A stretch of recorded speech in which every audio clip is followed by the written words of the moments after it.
While editing drone footage, everybody has their own ideas and thoughts about what will work best. While we aren't saying that our way is the best way of doing it, we still wanted to share it with you guys so you have another option to consider. It kind of works good for our needs, so it may offer something else to others.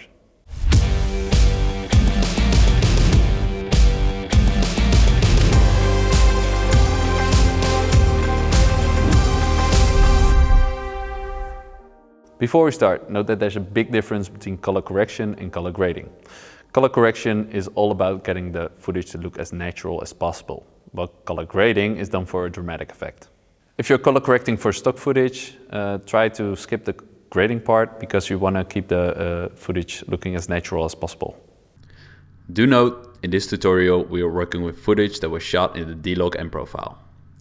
We always choose to shoot in the log profile for a wider dynamic and tonal range, which gives us more latitude when it comes to applying color and style of choice. So let's dive in. So first we're gonna go to Window, go to Workspace, and then click on Color. Then you've got your Lumetri scopes on the top left. So by clicking on the right, you can toggle on the vector scope, the parade RGB, and the waveform luma. These are the ones that we use to read out all our data from our footage. So the waveform luma is representing the shadows at 0 and highlights at 100.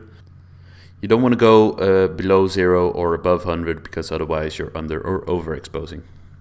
Then you've got your vector scope. The vector scope is to read out the saturation. You've got the small boxes and the big boxes. The small boxes is your broadcast line. You don't want to go beyond that if you're exporting for broadcast.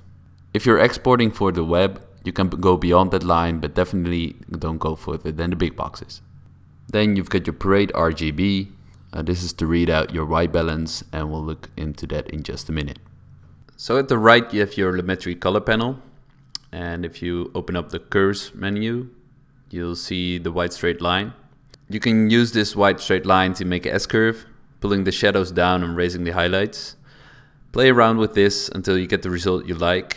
Also keep an eye out to the Lumetri scopes to ensure that highlights and shadows aren't going above 100 and below 0.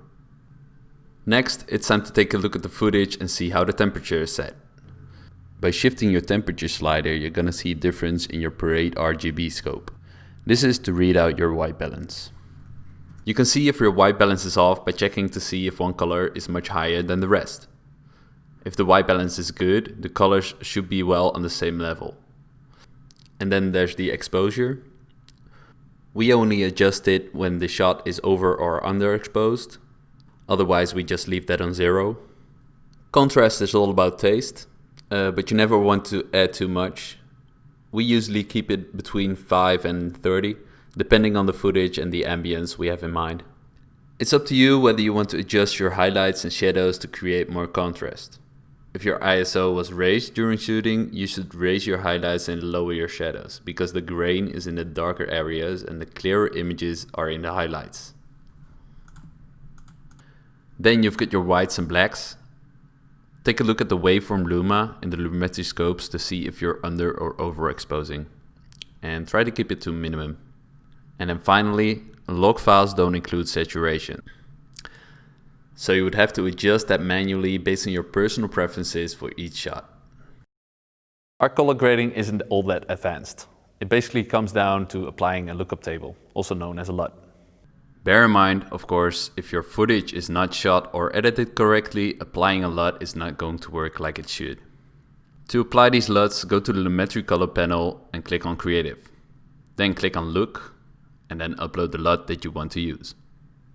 Once you apply the LUT that you like, consider adjusting the intensity anywhere between 10 and 50%, depending on the LUT that you use and the image. You can even toggle it on and off to see what it does to the image. Now you can also play around with the vibrance in the Creatives tab, but then again, make sure you don't go too far and keep it around a maximum of 25%. We hope you guys liked this video. If you want to see more videos, check out our channel. Thanks for watching and see you next time.